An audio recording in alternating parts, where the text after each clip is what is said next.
Welcome to another installment of Solo Dolo Tuesdays at the Black Box, Newark, located at the Gant Gilbert Art Collective building at 505 Clinton Avenue in Newark, New Jersey. And today, our special guest with us is Kassaye Selassie.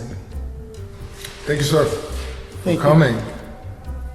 Welcome to Black Box, Newark. So I recorded you, what was that, 2 months ago, 3 months ago? No, this is back in November. Really? Yes. That long ago? Yes, indeed.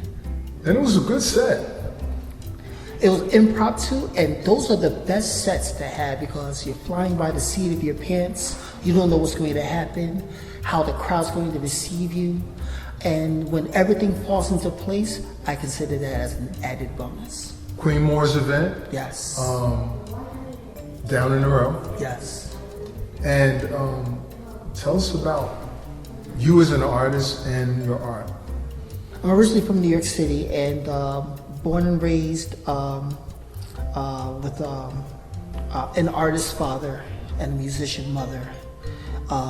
It kind of in a roundabout way groomed me to be in the position that I'm in. You have so many other influences just being in the city alone, considering it's such a creative hub between fashion, installations of art, whatever have you, whatever walks of life, just the people walking up and down the street is pure inspiration alone. So it was able to feed me as a creative to bring me to the present point I'm in today. So, because you know, black don't crack, so it's like, I don't know how old you are and I'm not going to guess. But what time period was this that you were brought up? I was brought up in the late 80s, early 90s. So what's some of the influences? So we're talking about Prince, Michael. We're talking, my very first influence was Nat King Cole. Oh. My father's an immigrant from Ethiopia. And all he played in the house was jazz. So you had Alamayo Shete, and Nat King Cole was prevalent in my house. So other than his daughter, I must have been the only 4-year-old who knew like at least 50% of his catalog. So it was heavily beneficial. I wasn't exposed to pop music until the mid 80s, and that was where my mother's influence came in. Pop is music like, as in Michael Prince, Jackson? Michael Jackson, the Jets, the Whispers, all those R&B, jazz, Stanley Clarke. So talk about the spiritual element, because I heard you earlier, and that sounded like some cathedral stuff, some gothic stuff that I know wasn't. That's not R&B. I heard them cross. So what's up with that? Bring it out. Well, so you know that therein lies the African influence.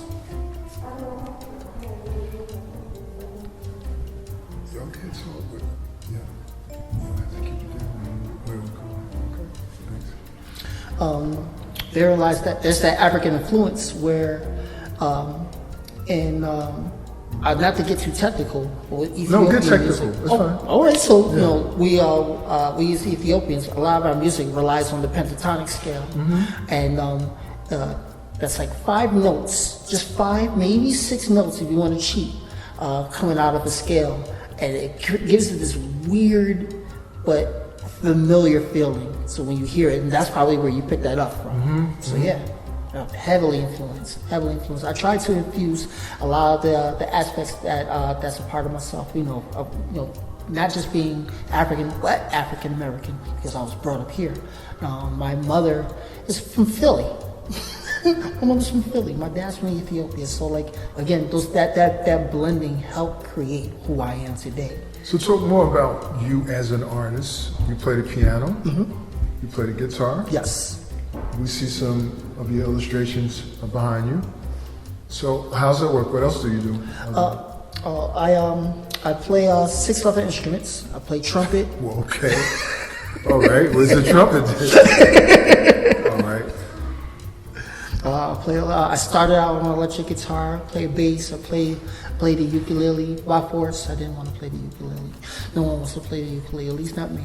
But no shade to anybody who does. But harmonica, and all it was, it was just to add as a backdrop to me being primarily a singer. I'm a singer, I'm a songwriter. I've been writing songs since I was 13. Mm-hmm. I'm in my mid-40s now, proud of it. He told us his age. Man. Oh, I sure did. Put numbers on my back. You look good. You don't look 40. What did you say earlier? Yeah. Black don't crack? Yeah. You look good. You look really good. So how does each instrument inform the other instrument, or do you have a favorite? I mean, how does that work? Did you start with piano? Or did you start with guitar? I mean, how's that work? I mean, because people that just play one instrument, hardly, how does that work for you? Or how's it work for you? I'm going to give you a little backstory. So my mother's the eldest of 11. And my grandmother was a beautiful singer. My mother was, not only was she a singer, but she was a touring singer. She had her own group. And the moment she found out I even had the slightest inclination, that Christmas, she got me a guitar. She gave me my very first guitar. And so that's how I started out. I started out playing electric guitar. And as you move along in your musical tenure, if you will, you have a tendency to hear other parts that should be in a song that you're writing.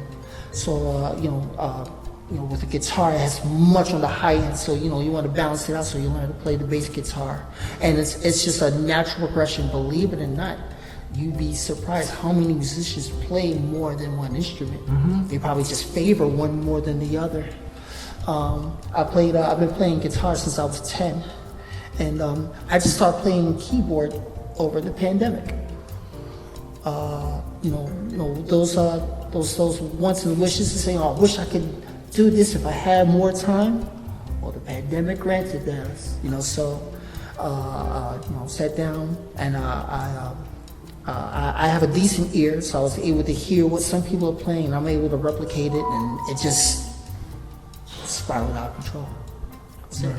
That's pretty cool. So what is your favorite instrument, though? Like now? Guitar. Right. Guitar.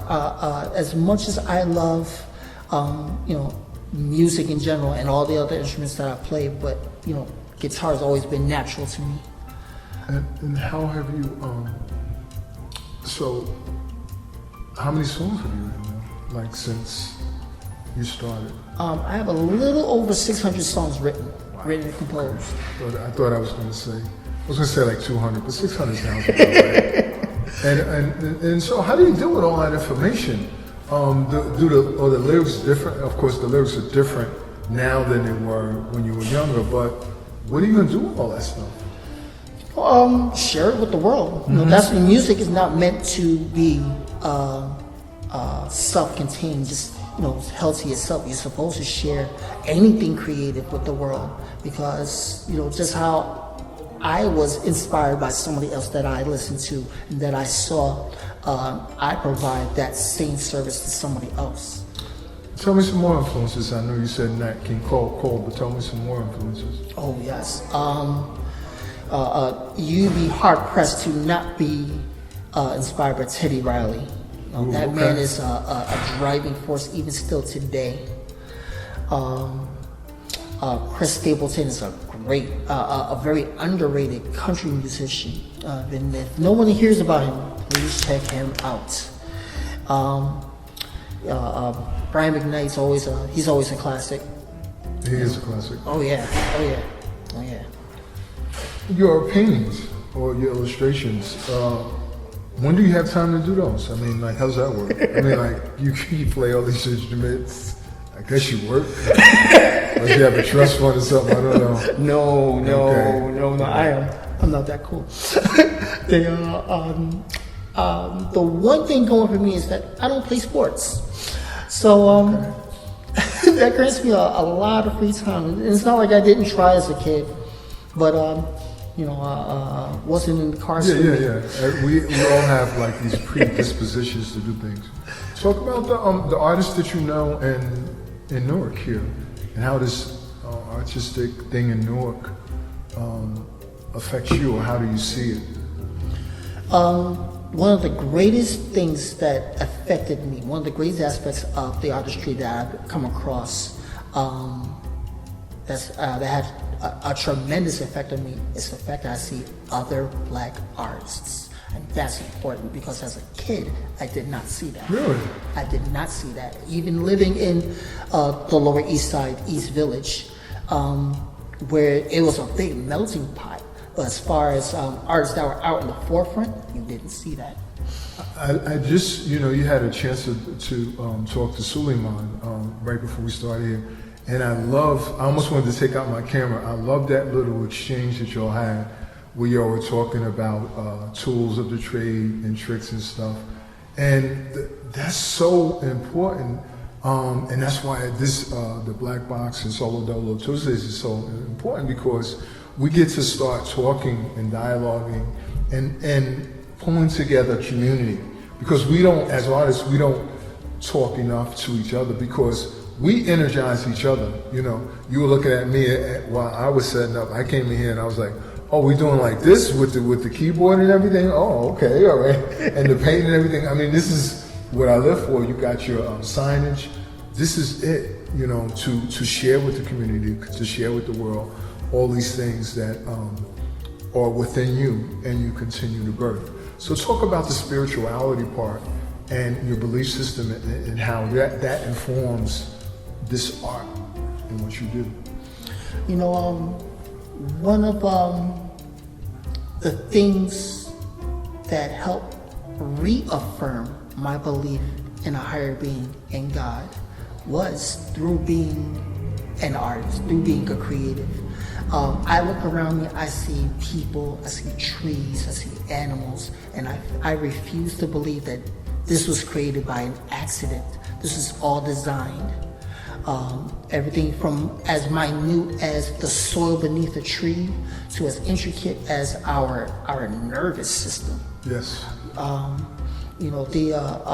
we as creatives, we're fortunate enough to be able to live on a frequency where we can see things that other people might miss. See things, aspects of an object that other people might miss. No, I got you. I'm with that. To catch the vibrations, just to walk down the street and be hit with a sudden wave of inspiration of a melody, a thought, a memory that might trigger a new song, or a new poem, or whatever have you. That to me, that's a beautiful thing. And I thank the Creator as often as I possibly can that I've been given both the lens and the ears to purvey what I absorb, that I get from life, and share with everybody else.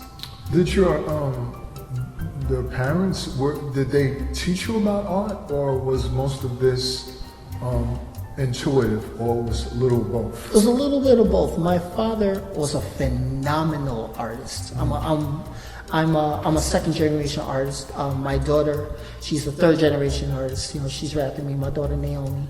Naomi, we're hearing her on the side there. Yeah. He provided an example, but didn't give me any tutelage. So I absorbed a lot from him just by sight, and it helped me be receptive enough to be able to pick up from everybody else that I come in contact with. No one's a self-made man. I like that. Let's close on that, but I want you to talk more about nature and nurture. And you talked about seeing that, but the tutelage wasn't there. Encourage other artists that their process in here may be different, but embrace that wherever you are, whether you're 10, whether you're 20, whether you're 40, whether you're 50, embrace that and expand. Just talk a little bit from your vantage point on that. Your lens is beautiful and is unique. Good stuff. Yep. And that unique perspective is integral to whatever you're putting into your work. And the moment somebody sees what you see, they understand it, that's what makes it worthwhile. Whether it's 1 or 100. The one under many. That's right. Wow, that's pretty powerful. That's a good closing statement. Let people know where they can reach you. I am the only Kassaye Selassie in all of Facebook, all of Instagram. It's hard to miss me. Easy to find me. Kassaye Selassie, Selassie. I'm on YouTube, Facebook, Instagram, Twitter. Come find me. I say hi. And what is that fifth child about? I am the fifth of 6 children, and the website handle is it's actually an homage to my mother, because it was her that actually crafted my lens to the African American diaspora. If you notice that the majority of my work, 99% of my work, is black, and because of the fact that my mother brought it to my attention that we are underrepresented. I love the eyes in all your work. Take us out with something, man. Take it. When I was a kid, there were movies I'd make in my mind. Visions so realistic, I get all worked up till I cry. Who would I be and what would I be like? Me as a single girl with my pretty wife, like the scene with the hero. I laid on my life just that I wanted it so.